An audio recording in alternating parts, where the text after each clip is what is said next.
Tuh, makanya tadi kalau Anda yang sudah nonton Indonesia Morning Show dari awal, saya tadi buka dengan minum air putih yang cukup banyak setiap harinya. Udah kenyang? Udah dong, udah kenyang. Karena salah satu penyebabnya itu kan adalah dehidrasi. Walaupun memang juga bisa disebabkan karena faktor gen ataupun juga keturunan. Betul. Nah, untuk lebih lanjut kita akan berbicara mengenai penyakit gagal ginjal ini. Kita juga akan mengundang Anda untuk berpartisipasi melalui line telepon kami di 29546188 bagi Anda yang berada di dalam Jakarta. Untuk Anda yang di luar Jakarta, 29546189. Dan ini akan kita juga berhubungan, ataupun kita maksud saya menghadirkan ada Dr. Lydia Simatupang, spesialis penyakit dalam dan konsultan ginjal hipertensi. Selamat pagi, Dok. Selamat pagi. Dan satu lagi kita ada siapa nih, Shana? Ada Mas Andrea Reynaldi. Selamat pagi. Selamat pagi. Sebagai pasien gagal ginjal, saya ingin tahu dulu kondisi dari Mas Andrea saat ini seperti apa. Kondisi saat ini ya saya merasa seperti orang normal aja, cuman bedanya saya harus cuci darah 2 kali seminggu gitu. 2 kali seminggu. Sudah berapa lama tuh, Mas Andrea? Interval waktunya setiap cuci 4-5 jam. 4 sampai, maksud saya sudah berapa tahun Anda menjalani? Saya sudah 12 tahun menjalani 12 tahun. rutinitas. Ya. Apa yang menyebabkan Anda sampai didiagnosis Kenapa? penyakit gagal ginjal? Apa penyebabnya? Penyebab saya awalnya dari hipertensi menaun. Oke. Iya. Hipertensi ini juga karena keturunan. Keturunan ya. Baiklah. Mungkin dokter bisa menjelaskan hipertensi menurun silang dari orang tua gitu. Oh, Jadi, oke. ibu saya juga penderita hipertensi. Baiklah. Jadi saya menuruni bakat hipertensinya gitu. Makanya kalau selama ini kan kita juga taunya gitu ya, sebagai orang awam biasanya taunya kalau misalnya gagal ginjal itu ya berarti mungkin kurang banyak minum atau kita banyak minum soda, Iya. banyak minum teh, banyak minum yang berwarna gitu. Tapi memang hipertensi juga salah satu indikasinya begitu ya, Dok? Iya betul, jadi hipertensi yang kronis, yang menahun, yang tidak diobati dengan baik, yang dibiarkan tinggi, itu bisa menyebabkan gagal ginjal, salah satunya ya. Karena tekanan yang terlalu tinggi itu menyebabkan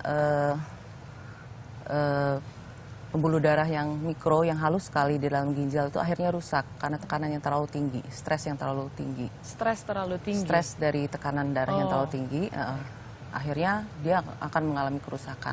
Itu berapa lama? Maksudnya kita tahu kita hipertensi, kemudian akhirnya terindikasi mengalami kidney failure, itu bagaimana? Itu sebetulnya kalau misalnya tidak diobati dengan baik, tekanan darah tinggi yang lama, sebetulnya dia dalam waktu yang cepat juga bisa. Kalau dia naik tinggi, dia bisa menyebabkan kerusakan yang progresif juga. Tapi kalau misalnya dia menahun, mekanisme proteksi ginjalnya rusak, akhirnya dia bisa menyebabkan penyakit ginjal kronik. Oke. Apa yang sudah dialami oleh Mas Andrea saat itu seperti apa? Apakah memang indikasinya yang pertamanya dia diagnosis menderita hipertensi dulu, berapa lama sampai kemudian oh saya ternyata mengalami gagal Saya sih ginjal? awal gejalanya ya cuman karena dulu lagi sibuk kuliah ya. Saya kuliah kok kondisi fisik saya tuh nggak seperti biasanya gitu. Berat badan menurun, naik tangga cepet lelah gitu. Karena saya lagi sibuk skripsi, saya fokus ke skripsi dulu. Saya masukin judul, setelah di ACC saya pengen periksa lab nih. Kenapa tubuh saya kok tiba-tiba berubah nggak seperti biasanya gitu kan. Iya, iya. Setelah periksa lab ternyata hasilnya di luar dugaan. Dokter udah vonis langsung gagal ginjal aja karena racun-racun sudah meningkat tinggi gitu. Akhirnya saya periksa ke dokter lain, ternyata hasilnya sama gitu. Oke. Dan Ya, saya nggak terima dong. Istilahnya saya baik-baik aja, saya nggak pernah merokok, minum air putih rutin, maksudnya Cukup, nggak ya. pernah konsumsi yang macam-macam aneh-aneh lah. Gitu. Akhirnya saya mencoba untuk lari ke alternatif. Ternyata disitulah letak kesalahan saya. Dan Karena langsung saat itu Mas memutuskan letak untuk kesalahan cuci saya. darah? Iya, Saat saya itu? alternatif. Oh, sempat pergi ke alternatif Tetap dulu? milih ke alternatif karena kan banyak yang menyarankan Iya, iya. ginjal bisa sembuh nih dengan alternatif gitu kan. Ternyata saya mencoba minum ramuan-ramuan herbal, Iya. justru di situ malah memperparah kerja ginjal saya malah semakin rusak. Oke, coba kita konfirmasi sama dokter. Gimana tuh dok? Orang yang sudah terdiagnosis penyakit gagal ginjal, tapi juga melakukan terapi ataupun penyembuhannya dengan herbal. Herbal, ya. Oke, jadi sesuatu yang seringkali salah kaprah oleh masyarakat kita ya. Jadi orang suka berpikir bahwa herbal itu aman. Iya. Artinya herbal itu berasal dari tumbuh-tumbuhan dan setiap tumbuh-tumbuhan itu pasti aman karena kita setiap hari makan sayur seperti itu kan.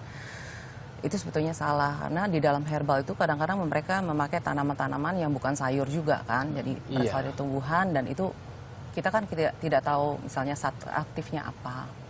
Lalu dia kerjanya bagaimana, dia punya efek samping apa, dia punya dosis berapa, ya kan seperti itu. Nah itu kadang-kadang yang justru orang yang sudah terganggu ginjalnya misalnya, lalu dia minum itu malah tambah rusak ginjal. Oh, bukan berarti katanya banyak minum jamu aja gitu itu bisa membantu untuk proses. Enggak, itu salah. Jadi gitu. dan satu lagi yang sering kali kita terima ya pasien-pasien gagal ginjal dengan pasien yang minum jamu atau obat-obatan pelangsing itu juga tuh. Baik. Menjadi perhatian lebih kurus, lah ya. akhirnya malah ginjalnya rusak. Oke. Tapi kalau gagal ginjal gitu dok, memang adakah terapi lain gitu selain memang harus cuci darah gitu penyembuhannya? Ya, jadi kalau misalnya kita tarafnya sudah sampai end stage, jadi misalnya gagal ginjal yang terminal, seperti Pak Andre, ya itu kita punya pilihan sebetulnya di Indonesia ada 3. Cuci darah atau hemodialisis yang pakai mesin seperti yang Pak Andre, yang 2 kali seminggu, atau ada juga yang harus 3 kali seminggu, dia harus pergi ke pusat-pusat dialisis, atau dia cuci darah lewat perut. Jadi dia bisa melakukan sendiri dan dia mengganti cairannya 1 hari bisa 4 kali gitu, atau dia bisa juga cangkok ginjal. Cangkok ginjal. Ya. Kalau memang dia cangkok ginjal, artinya dia tidak perlu lagi bergantung dengan proses cuci darah yang Ya, berapa kali seminggu itu ya. Betul, tapi dia harus minum obat ya, obat seumur hidup. Obat untuk menahan supaya tidak menolak, tubuhnya tidak menolak ginjal yang sudah dicangkokkan pada dia. Oke.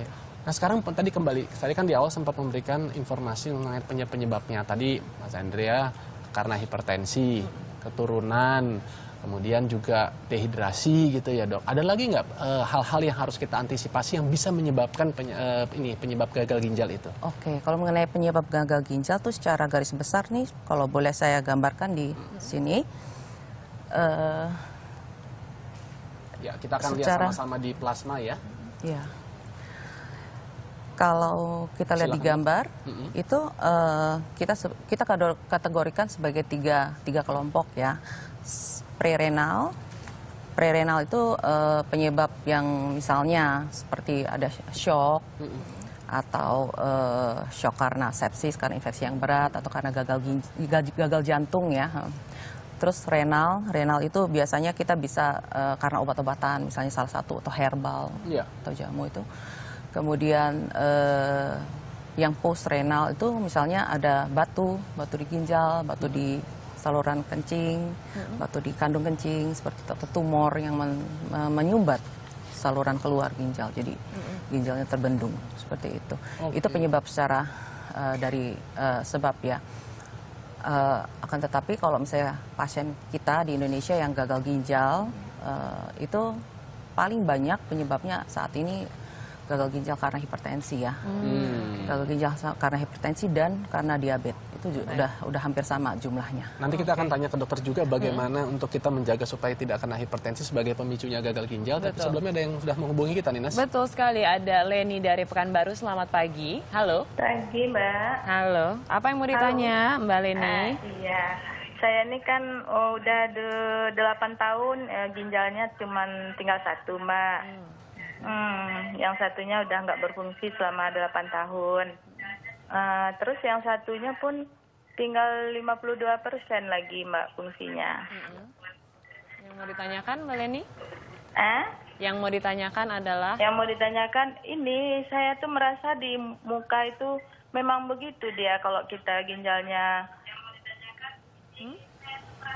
Di muka saya tuh kok sepertinya hitam gitu loh, Mbak, yang di dahi kita gitu.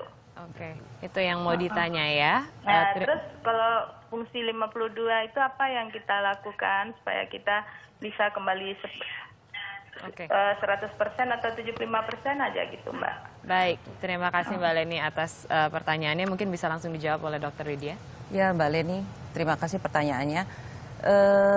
Untuk kehitaman di muka itu sebetulnya mungkin bisa aja bukan karena fungsi ginjalnya tinggal 58 atau 52%. Itu tidak selalu karena ginjalnya ya sebetulnya, bisa karena hal yang lain.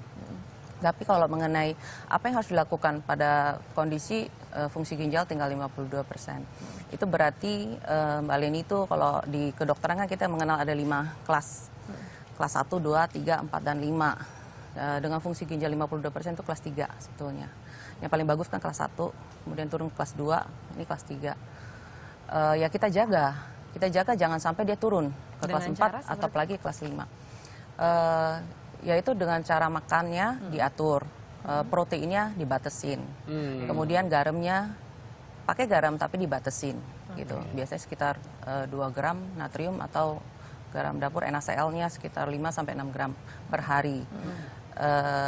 Minum kalau misalnya urin yang keluar masih banyak, minum kita belum batesin. Biasanya masih bisa. Masih aman ya. Dan yang paling penting hindarin obat-obatan atau jamu-jamuan yang bisa menyebabkan ginjal tambah rusak.